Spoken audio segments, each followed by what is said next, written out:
کردستان را دبک تو خاره همه چیروکی و گهشتی مجا وعده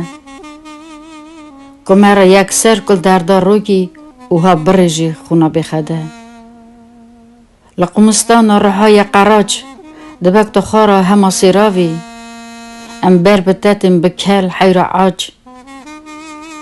لپیدا ناکن جلک قراوی نا تو هبوی هی بری بنده تاچ پوش بوی تو خوی زرب و حرمت لیکن من جانق کت نگوونده داوید نناف دلگ بازی رومد بر پی طریق کتی پشتوسان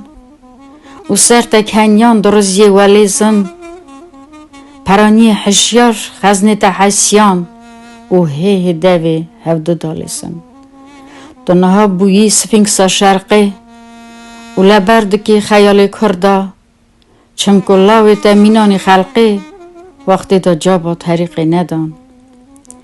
سر محلنای یازی عورایی تو خونه مدا بوی ایشا آج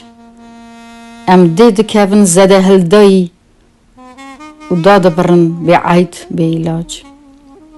دیسا کردستان را چند هزار سال اتلانتیدای